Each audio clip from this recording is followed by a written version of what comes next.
It's been a bit of an interesting season for Odisha FC because the club that actually have been in existence since the 2014 season, which is when the ISL started, only under a rather different name, are finally reaching that point where they could be fulfilling some of the promise that they have shown for the past few years, or rather the potential that most people thought they could potentially be showing.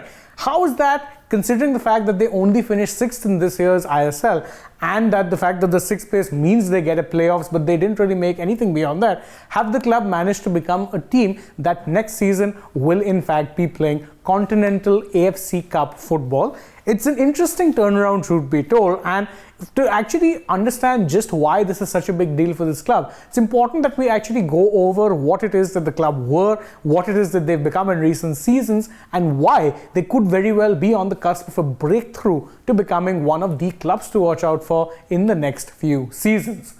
First off, if you're looking at Odisha FC, the club under its current name was founded in the 2019 season. But as I said, they've already been in existence since 2014, which is of course when the ISL had started. That is because the team that is now Odisha FC was known as the Delhi Dynamos, and in fact became Odisha FC when the owners decided to shift the franchise's location from Delhi to Odisha, because the Odisha government was giving them some nice concessions, some interesting deals in terms of let's say monetary benefits as well as infrastructural benefits, and the owners thought, look, we're not getting much in Delhi. Odisha does have a bit of a sporting culture, let's move there. But most importantly, they're yet to win the ISL title, so they're not one of the heavyweights of Indian football, at least as things stand.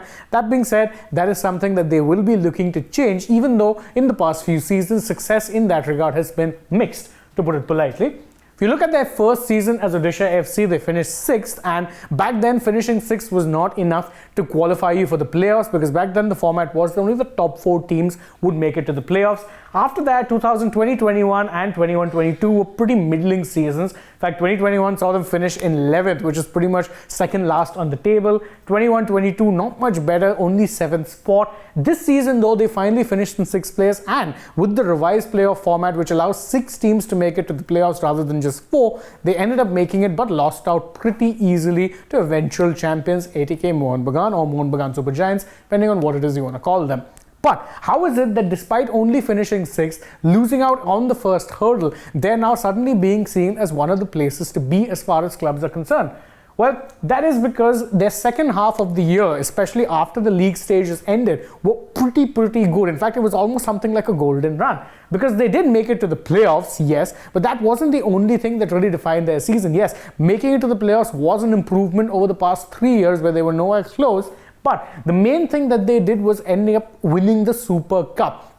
What did that do? Well, it put them in contention for making it to the AFC Cup group stages, but to do so, they'd have to beat Gokulam Kerala in a playoff, a one-off playoff match, and they did so in pretty comfortable fashion. Now that is special, because again, Odisha FC are a side that, again, historically don't really have much going for them, and what's more, they haven't really had anything close to success. But the first bit of success that they've had with the Super Cup has translated into them getting continental football, and that's a very big deal. Now, the reasons for them getting this far is, of course, they've had a few good players, but this year they've been playing more like a team, and what's more, in a head coach like Clifford Miranda, who as a rarity is an Indian head coach in the Indian Super League. We haven't seen too many of those, with the exception of maybe someone like a Khalid Jamil and a couple of others who got the opportunity. Well, Clifford Miranda has in fact proven that Indian coaches can be successful, and him taking stewardship of the team in the second half has directly coincided with them becoming a sudden force to be reckoned with.